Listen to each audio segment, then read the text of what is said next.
Thank you, Professor Eichmann, for that introduction. There's no meaningful power without responsibility. Well, you could have it, but it's worthless.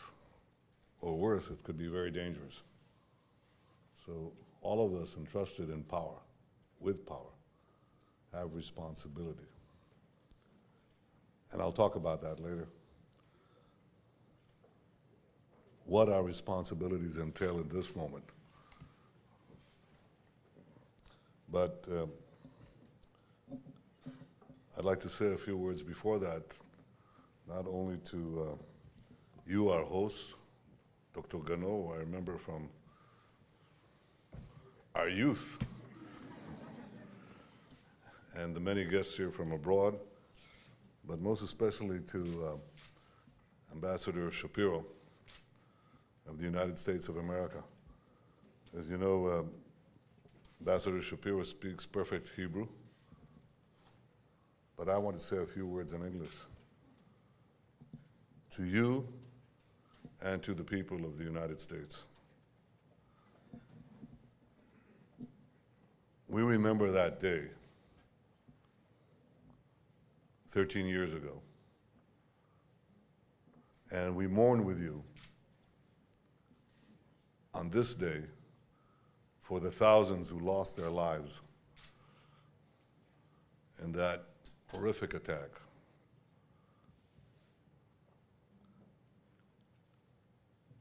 All of Israel mourned on September 11th. In Gaza, they were dancing on the roofs. They were handing out candy. That's the moral divide.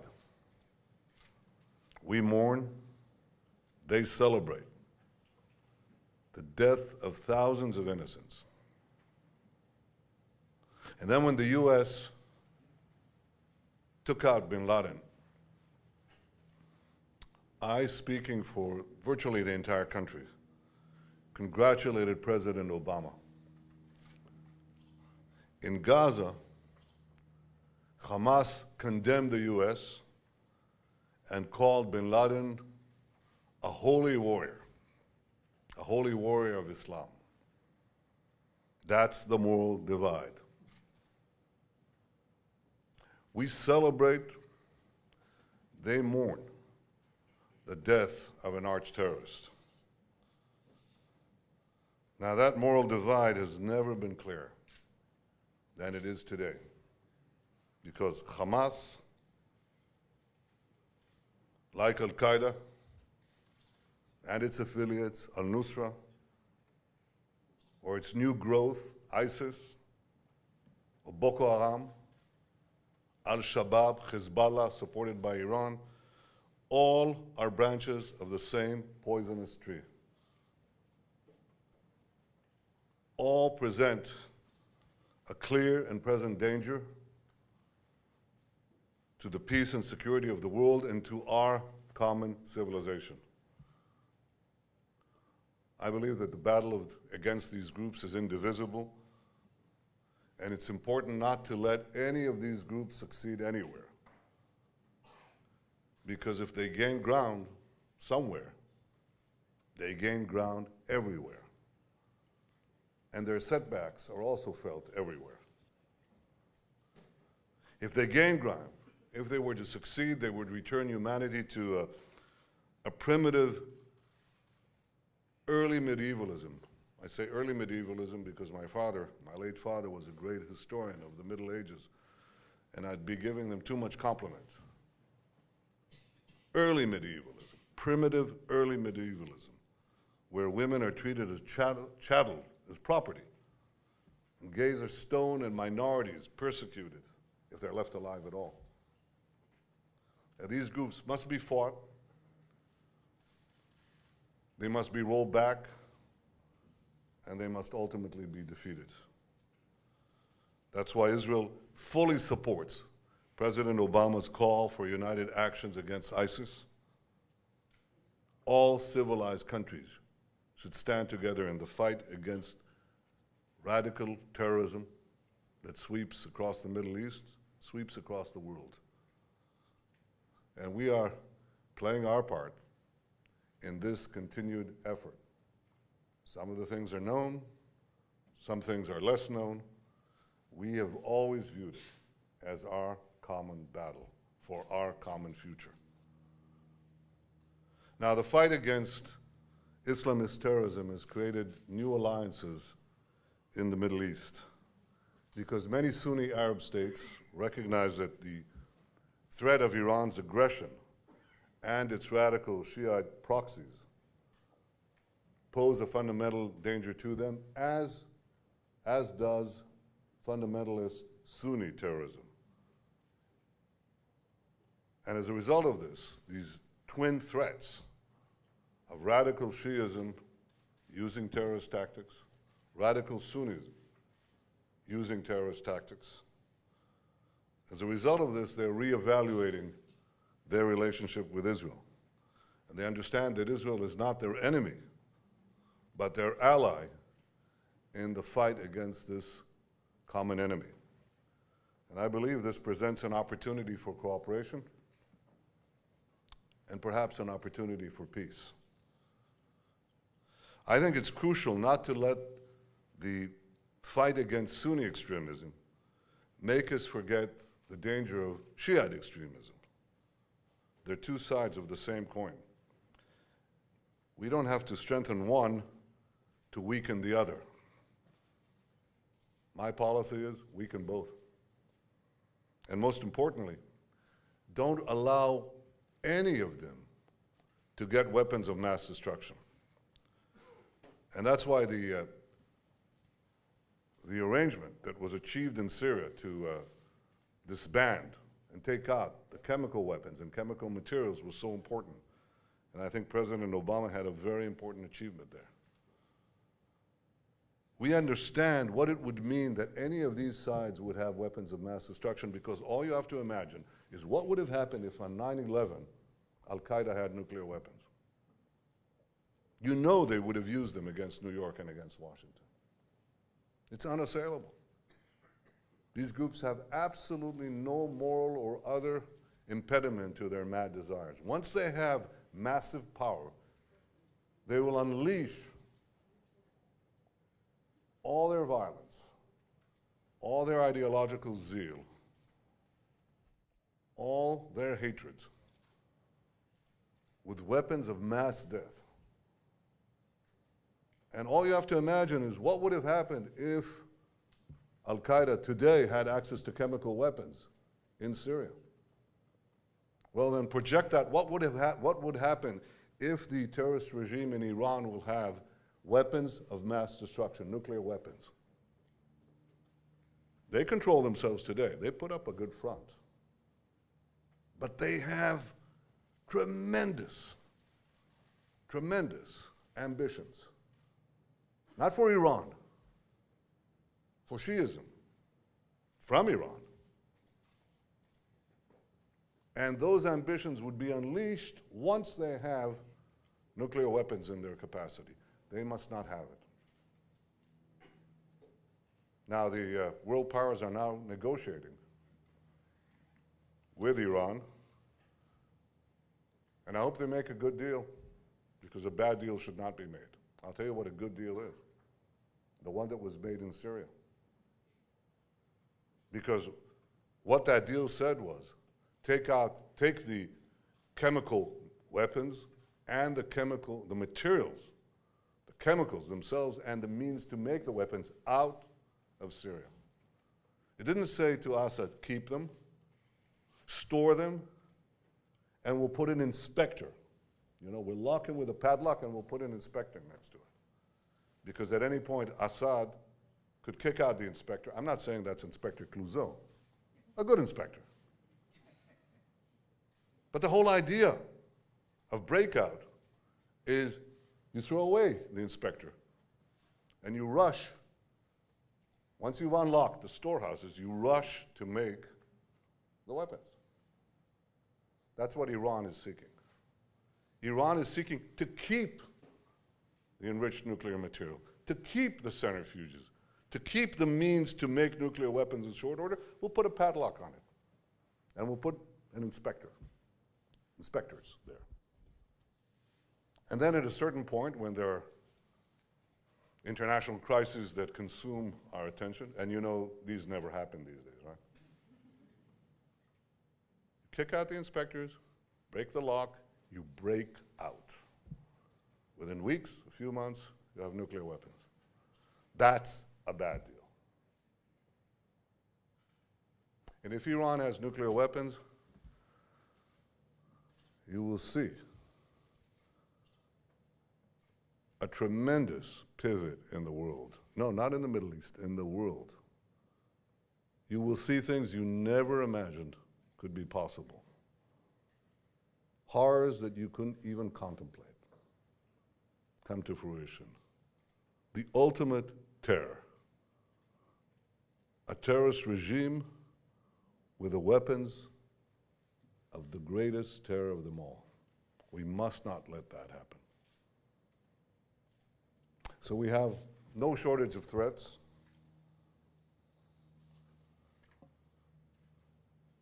And they have come about as a result of the collapse of the old order. Collapsed about 100 years ago. It collapsed, rather, in a way that has not happened in the last 100 years. The so-called Arab Spring, which has not materialized as some people had thought. I think it's now clear that the forces of democracy have not come to the fore. And if anything, what we've seen is old regimes collapse and Islamist forces come to the surface, old hatreds, Shiite against Shiite, but primarily Shiite against Sunni, Sunni against Sunni, all come bursting from subterranean layers of history and frustration. And they all have one common goal. The goal is we establish a new Islamist dominion, first in the Middle East and in their warped thinking throughout the world. They all agree on that. They are not limited in their scope to a territory. They're not limited to borders. They're basically, they may be pivoted in a state. They may be anchored in a particular place. But their goal is to take the entire world, to cleanse it of infidels, first their own people, Muslims, and then everyone else. Madness.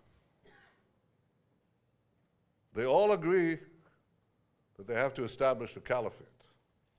They all disagree who should be the caliph. That's the nature of their disagreements.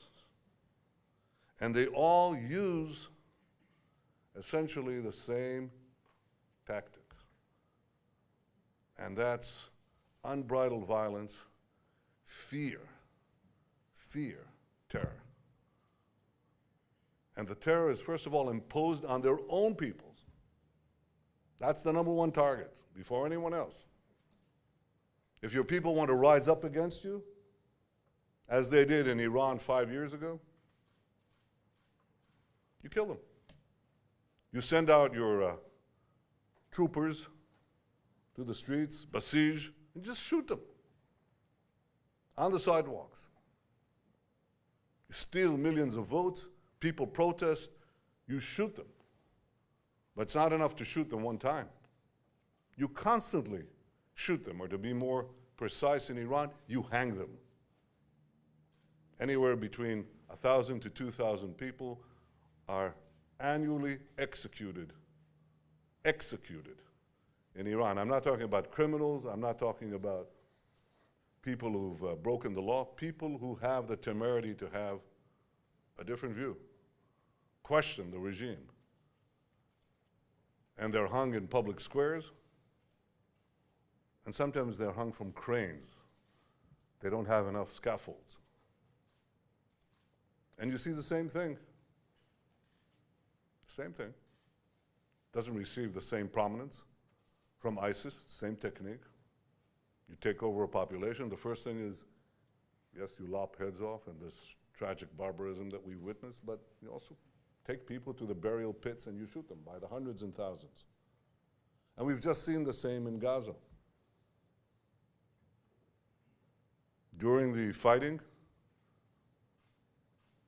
there was a lull. Gazans went out to look at their surroundings, started protesting at what Hamas did to them. And Hamas had a very simple thing in response. They shot them. These aren't the executions you heard about. These are the executions you didn't hear about. And then towards the end of the fighting, just to make sure that everybody gets the message, as in Iran, as in Iraq today, so in Gaza, they take out 25 people from the jails, Fatah people, who've been there for years. And they accuse them, listen to this, they accuse them that they're the ones who gave Israel real-time intelligence for our military actions. Kind of hard to do. I don't know, maybe we dug a tunnel underneath, came to their jail cells, received. It's not funny. They take them out into the public squares and they put a bullet in their heads for everyone to see. So the tactics are uniform. Terror, first of all, against your own people. There's a larger imperative. We know this. We've seen this before. There's a master race, now there's a master faith. And that allows you to do anything to anyone, but first of all to your own people. And then to everyone else. And what do you do to everyone else? For that, you use new techniques. And the new techniques involve, first of all, taking over civilian populations, putting yourself inside civilian areas, contravening the laws of war and the Geneva Convention, using your people as human shields, the same people you execute, and then firing indiscriminately at civilians. You hide behind civilians, you fire on civilians, and you fire rockets and missiles. And this creates a whole new set of problems. And these problems are born of the fact that it's much harder to fight this kind of terror, much harder. It's much easier to fight an army, tanks, artillery, command centers, open spaces. You destroy that, you destroy the army. End of war. But these people, because they're forcing you to face up to the moral limits that democracies obey, are basically forcing you to fight a new war. And that new war requires two things. It requires the ability to have precision-guided munitions, to be able to target the terrorists who are targeting you from inside civilian areas, but to try to limit the damage, what is called collateral damage, or the incidental civilian casualties that accompany any war here. They're placed right in there, deliberately, by the terrorists. So you need precision weapons. You also need very precise intelligence. But the second thing, and that's very, very expensive. I'm going to say that in Hebrew in a second. We have defense budget discussions. That's very expensive. It's much more expensive than dealing with tanks or artillery or regular armies. And the second thing you have to do is defend yourself against the missiles that they pour on your own population. What we call the rear, but in this case it's a front. Because your cities are targeted. Well, we figured out, with the help of the United States, for which we deeply grateful. We developed a system to protect ourselves against this terror, these terror attacks from the sky. And that, too, is very, very expensive. So dealing with this new type of war actually is more difficult than dealing with the old type of war. But that's the war that we're facing. That's the terror war that we now face. We face Islamist terrorists who take entire communities, cities, populations hostage, who execute dissenters, who hide among civilians and fire on civilians. That's the new war. We have to make sure that they don't have weapons of mass destruction because they have no inhibitions. But we also have to make sure that we have the capability to attack them and to defend against their attacks. And that requires weapons, defensive and offensive, but above all, it requires, I believe, clarity and courage. Clarity to understand they're wrong, we're right. They're evil, we're good. No moral relativism there at all. These people who lop off heads, trample human rights into the dust, are evil. And they have to be resisted. Evil has to be resisted. And the second, it requires courage and responsibility. It requires courage.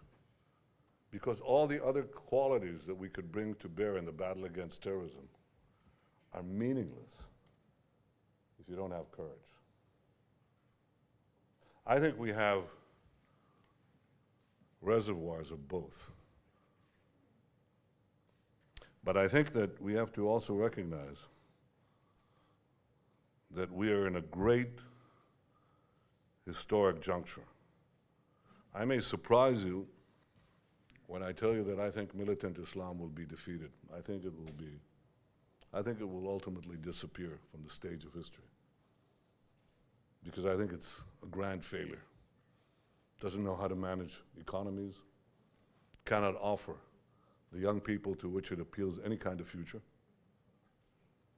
It can control their minds for now, but ultimately the spread of information technology will obviate that. It'll give people choices.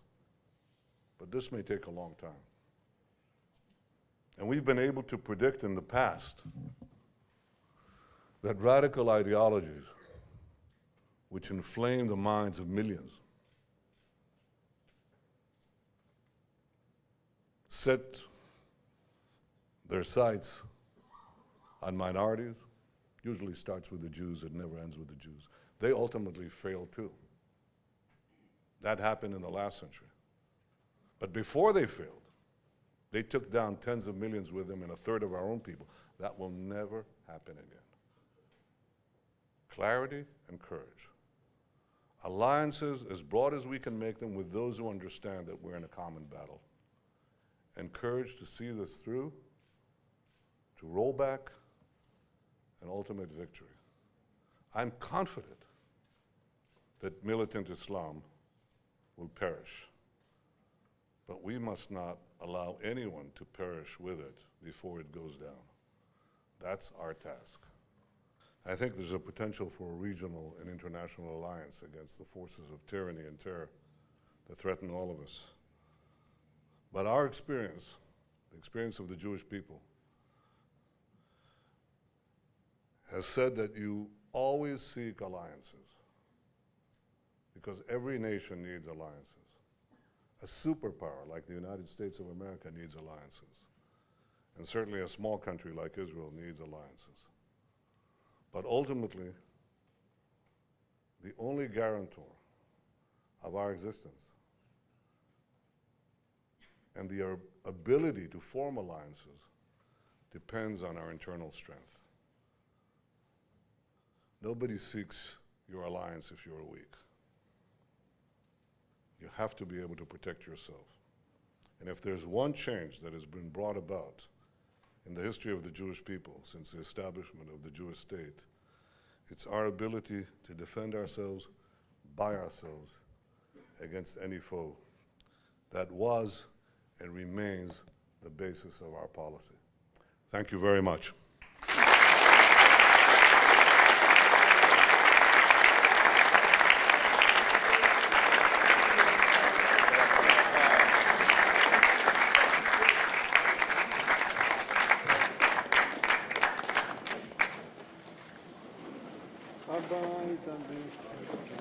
Thank you, Prime Minister Netanyahu.